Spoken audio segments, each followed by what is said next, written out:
In May of 2026, President Trump arrived in Beijing for a historic summit with Xi Jinping. Officially, the two nations announced a new framework of strategic stability to reassure global markets. But the delegation stepping off the plane signaled a different priority. Alongside traditional diplomats were the CEOs of America's most powerful industries, including Apple's Tim Cook, Tesla's Elon Musk, and Nvidia's Jensen Huang. The state banquets and handshakes provide a temporary diplomatic pause, while both sides quietly maneuver for global leverage. Beneath the surface of the summit, an active multi-front war is already being fought. The corporate leaders on that plane are the ones holding the actual weapons. The economic front remains heavily fortified. Despite recent agreements to de-escalate, the aggressive tariffs of 2025 are quietly continuing to reshape global markets. In 1 year, Chinese exports to the U.S. dropped 20%. In response, Beijing restricted critical minerals like lithium. Now, 26% of U.S. companies in China cite diplomatic tensions as the primary reason to pull out entirely. This economic standoff is directly tethered to the physical geography of the Taiwan Strait. Days before the summit, the White House paused a $14 billion weapons sale to Taiwan. Trump then sat down with Xi Jinping to discuss the island's security as a bargaining chip for economic concessions. Xi Jinping warned the U.S. directly of potential conflict, a threat backed by the People's Liberation Army's escalating military drills surrounding the island.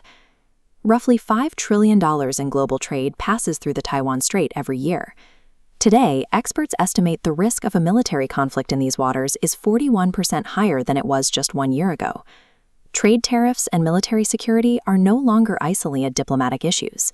They are interchangeable levers being used to force concessions on a much deeper level of the rivalry. The friction extends far beyond the geography of the Pacific. In 2026, the intelligence war between these superpowers has spilled completely into the public view. The CIA took the unprecedented step of running Mandarin language advertisements on YouTube, openly recruiting Chinese citizens to spy for the United States. Beijing responded by targeting the internal email systems of U.S. congressional staff. This operation mapped structural vulnerabilities, locating the specific digital tripwires Chinese operatives can pull to trigger rapid disruption to U.S. infrastructure during a crisis. This is no longer a shadow game of Cold War secrets. It is an active, multi-domain technological conflict targeting civilian platforms and essential infrastructure. What links the military tension in Taiwan, the targeting of American power grids, and the presence of tech CEOs at the Beijing summit? Taiwan produces 90% of the world's most advanced logic chips, and the intelligence war targets the networks those chips power.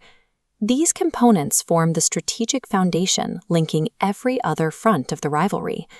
To maintain this leverage, the United States has spent the last 3 years restricting China's access to high-end AI chips, specifically to slow their development of advanced military and surveillance systems. China is responding by pouring hundreds of billions of dollars into a domestic chip ecosystem, attempting to break free from American technological dependencies. If China cannot build cutting-edge artificial intelligence, they cannot build advanced weapons or modern infrastructure.